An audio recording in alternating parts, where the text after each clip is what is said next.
చాలామంది నడుములో గానీ, మెడలో గానీ డిస్క్ ప్రాబ్లమ్ వచ్చినప్పుడు చాలామంది సర్జరీకి భయపడో, లేకపోతే డాక్టర్ అంటే, హాస్పిటల్స్ అంటే కొంత భయపడి ఆల్టర్‌నేటివ్ ట్రీట్మెంట్స్ కోసం చూస్తా ఉంటారు. సో, ఎప్పుడు ఆల్టర్‌నేటివ్ ట్రీట్మెంట్ చేసుకోవాలా? ఎప్పుడు ఆల్టర్‌నేటివ్ ట్రీట్మెంట్ నుంచి మనం తొందరగా ఎస్కేప్ అవ్వాలి అనేది చాలా చాలా ఇంపార్టెంట్. ఫస్ట్ ఎప్పుడైనా నెక్ పెయిన్, బ్యాక్ పెయిన్ వచ్చిన వెంటనే మీరు ఖచ్చితంగా అది ఎంత తీవ్రమైంది, నాడీ కణాలేమన్నా అంటే పర్టిక్యులర్‌గా స్పైనల్ కార్డ్ వెన్నుపాము గాని, చేతికి, కాళ్ళకొచ్చే నరాలు ఎఫెక్ట్ అవుతున్నాయా లేదా తెలుసుకోవడం కోసం ఫస్ట్ న్యూరో సర్జన్ కన్సల్టేషన్ తీసుకోండి.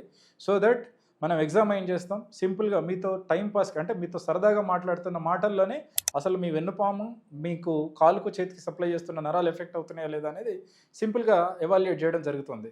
సింపుల్‌గా చేతులకు, కాళ్ళకు తిమ్మిర్లు ఏమన్నా వస్తున్నాయా? చెప్పులు వేసుకోవడానికి ఏమన్నా వీక్‌నెస్ అనిపిస్తుందా? చెప్పులు పట్టుంటున్నాయా లేదా? నడుస్తుంటే చెప్పులు జారిపోయి ఎక్కడో ఉంటున్నాయా లేదా? ఆగకుండా ఒక 100 మీటర్లు గానీ, లేకపోతే హాఫ్ కిలోమీటర్ గానీ నడవడానికి బానే వస్తుందా? లేదు అనంటే కొంత దూరం నడిచిన తర్వాత పేషెంట్ ముందుకు వంగి గానీ, లేకపోతే కాసేపు కూర్చుంటే గానీ ముందుకు నడవలేని పరిస్థితి ఏమన్నా వస్తుందా? మోషన్, మూత్రం ఏమన్నా ఎఫెక్ట్ అవుతుందా?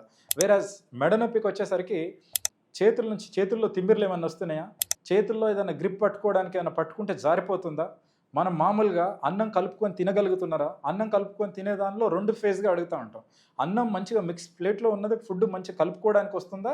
ముద్ద మన నోటి దగ్గరికి తీసుకోవడానికి వస్తుందా? రావట్లేదా? సో, దీంట్లో ఏంటి అనంటే ఎప్పుడైతే పేషెంట్‌కి కింద నరాలు, చేతికి సంబంధించిన కింద నరాలు ఎఫెక్ట్ అయినప్పుడు ఆటోమేటిక్‌గా ముద్ద కలపడానికి ఇబ్బంది అవుతది.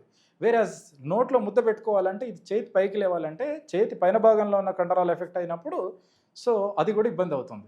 ఇది గాకుండా తల దువ్వుకోవడానికి వస్తుందా? ఫీమేల్స్‌లో అయితే జాకెట్ హుక్స్ పెట్టుకోవడానికి వస్తుందా లేడీస్‌లో? లేకపోతే మగోళ్ళు అయితే షర్ట్ బటన్స్ గుండీలు పెట్టుకోవడానికి వస్తుందా లేదా అనే చిన్న క్వెషన్స్ తోటి ఆల్మోస్ట్ మేము 100లో 90% ప్రాబ్లమ్స్‌ని ఎక్కడుంది? ఎంత ప్రాబ్లమ్ ఉంది? నరం ఇన్వాల్వ్ అయిందా లేదా అనేది ఈజీగా తెలుసుకోగలుగుతాం. దాని ద్వారా అవసరమైతే పేషెంట్‌కి స్కాన్ చేసేసుకుంటాం. లేదు అనుకుంటే మెడికేషన్, ఫిజియోథెరపీ, రెస్ట్ మిగతా ఇంజెక్షన్ ఏమైనా అవసరమా లేదా అనేది మేము డిసైడ్ చేస్తాం.